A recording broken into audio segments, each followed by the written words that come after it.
Nabudol ako dito sa Malaysia. Magandang araw! Tara, samahan niyo ako. Nakaalis na nga tayo ng Singapore. Andito na tayo sa Malaysia ngayon. Taas ang kamay sa mga nakatama ng hula. So ayan, dito na tayo sa Kuala Lumpur. And sa first day natin, bibisitahin natin yung Petronas Twin Towers and then yung Kuala Lumpur Tower. Before that, kailangan ko lang magpapalit ng pera into Myanmar Ringgit. And then as usual, hindi tayo mag-grab, magbabas lang tayo or train. Gagamitin natin public transportation nila. So, tara na! Yung accommodation ko nga pala sa Malaysia ay malapit lamang dito sa Berjaya Times Square.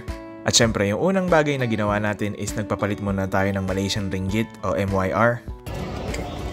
Thank you, Uncle. Makasibani niya. Maswerte nga kasi yung accommodation natin ay malapit lamang sa mga public transportations kagaya ng trains at buses. At medyo nanibago rin ako dito syempre. Platform number 1, Bukit Nanas yung bababaan natin. Papunta sa Petronas Twin Towers. Ito, napakaraming tanungan yung naganap. Buti na lang, maalam din sila sa English. Konti lang kasi yung bahasa Indonesia ko. And syempre bahasa Melayu yung language nila dito. Medyo similar, kaya kailangan English. Nakakatuwa kasi public transport yung gagamitin natin. Yay! Let's go! Tara na! Yung mga information boards nga pala dito ay napaka-comprehensible naman at self-explanatory. Napansin ko rin lang nga pala dito na yung train system nila ay kaparehas ng Singapore. Marahil siguro syempre, magkapit-bahay lang sila. And the other thing that I've noticed as well is malinis yung mga streets rin dito sa Malaysia. From that station na sinakyan natin kanina papunta dun sa malapit sa may Petronas Twin Towers, siguro mga 10 minutes lang naman yung biyahe. Kagaya sa Singapore, meron rin silang train card at bus card rito. Pero kung hindi mo gustong mag-avail nun, pwede kang bumili na lang dun sa mga machines na pinakita ko kanina tapos bibigyan ka nila ng coin kagaya nitong pinakita ko sa video. Tapos ilalaglag mo lang siya sa slot machine and that's it.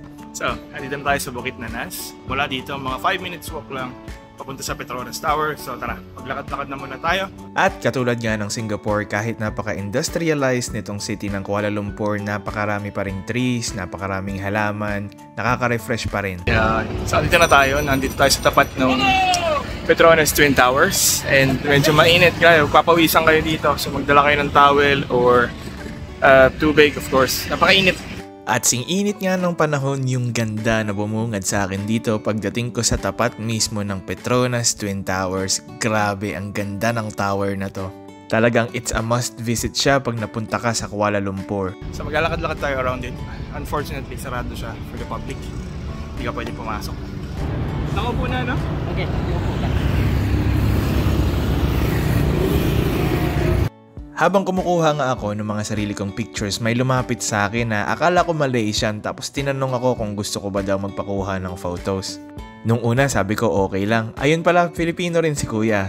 Kaya pumayag na ako magpakuha ng pictures for reasonable prices naman. Kung gusto nyo pala ng personal photographer, andito yung number ni kuya. At a very reasonable rate, kontakin nyo na lang siya through WhatsApp and kayo na yung bahala. Again, dito ko lang nakilala si kuya sa Malaysia and I'm very lucky kasi nakuhaan niya ako ng magagandang photos. Si kuya yung photographer natin. Ano pangalan mo kuya? Nas. Nas, si Kuya Nas. Sakali mapupunta kayo dito sa may Petronas Twin Towers, hanapin nyo lang si Kuya Nas. Ibibigay ko yung WhatsApp niya mamaya. Kontakin nyo na lang siya kung gusto nyo ng personal photographer. Napakaganda ng mga pictures. Kuya Nas. Pagkatapos kumuha ng mga pictures, naglakad-lakad nga ako around dito sa may Petronas Twin Towers and kung sakaling mapapagod kayo sa paglalakad, mayroong mga benches dito at refreshing na view. Pwedeng-pwede kayo magpahinga sa labas at syempre okay din na libutin nyo yung paligid nitong Petronas Twin Towers. Napansin ko nga pala tong building na to na punong-puno siya ng vines and mga halaman. Ang galing lang no, kahit industrialized, dapat green pa rin talaga siya. Well, sabi din sa may internet, sarado daw yung overlooking deck dito sa taas ng Petronas Towers. Pero pumasok sa loob. Tingnan natin kung anong meron. Out of curiosity, dahil may mga nakikita akong taong pumapasok dun sa building sa gitna ng Petronas Twin Towers, ay pumasok rin ako. It turns out na ito pala yung KLCC Mall. Isa siyang malaking mall at napakaganda dito sa loob. Kaya kung sakaling mapupunta kayo sa Petronas Twin Towers, pumasok rin kayo dito sa KLCC Mall. Medyo nakakalula rin yung laki ng mall na to, kaya na-enjoy ko talaga nung pumasok ako. Buti na nga lang at naobserbahan ko yung mga taong pumapasok kasi akala ko talaga sarado tong bahagi ng attraction na to. At dahil nga, medyo mainit sa labas, naghanap muna ako ng lugar kung saan ako pwedeng maupo at magpalamig ng kaunti. At may mga cozy rin na lugar dito na pwedeng tambayan. Pahinga muna tayo dito kasi sobrang init sa labas. Tapos pagkatapos yung pumasok agad ako sa mall, hopefully hindi ako lagnatin. Pagkatapos dito, punta na tayo ng Kuala Lumpur Towers and see what we have there. Then, after na uwi na, pahinga na konti. Kasi kailangan natin mag-ayos ng gamit and kailangan mag-ready para bukas kasi mas marami tayong pupuntahan. So, pagtapos ko mag-upo at magpahinga, medyo na-curious din ako ulit kung anong meron sa likod nitong KLCC Mall. And it turns out sa likod nito, meron palang magandang park na tinatawag na KLCC Park. Dito medyo mahangin at presko at pwedeng-pwede kang magpahinga. Ang ganda nga pala ng park na to at napakaraming puno and napakalinis niya. Kung ayaw nyo dong mag-picture-picture sa may harap ng Petronas Twin Towers, pwede kayo dito sa may bandang likod kasi maganda rin yung view.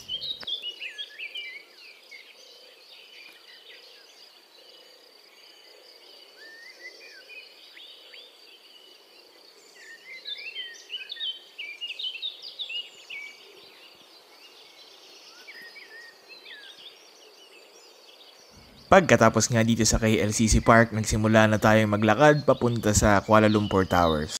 yan. So dyan tayo papunta. Siguro mga 10 minutes na lakad yung kailangan natin gawin.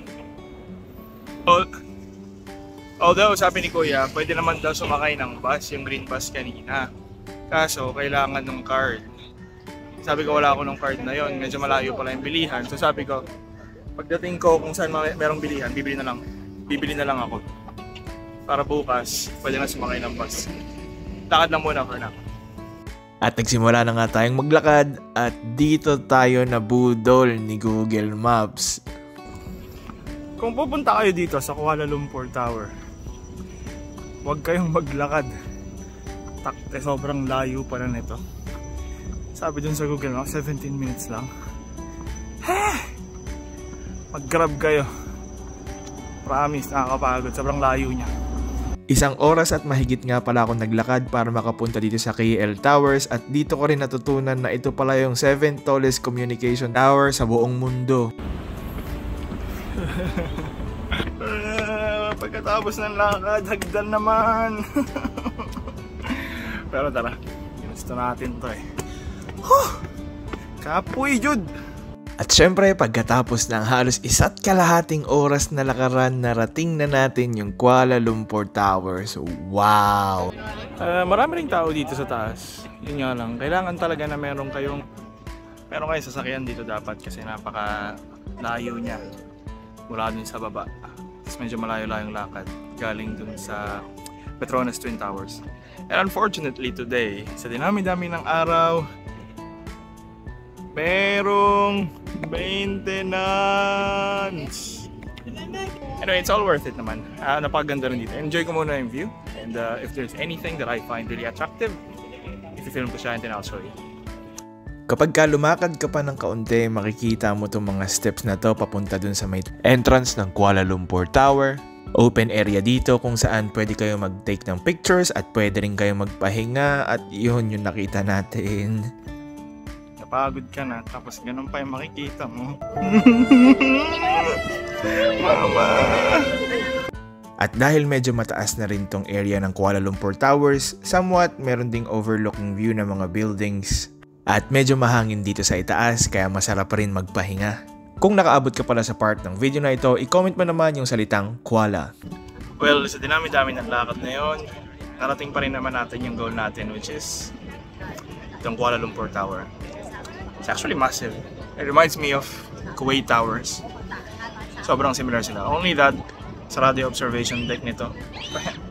Sarado yung observation deck ng Petronas Twin Towers. Sarado rin yung observation deck ng Kuala Lumpur Towers. Pakaswerte natin yung araw. But regardless, na-achieve naman natin yung goal. So, tatambay muna ako dito. Sa susunod na video, mas marami tayong gagalain. Kaya paano, hanggang dito lang muna. Like and follow para palagi kitang kasama.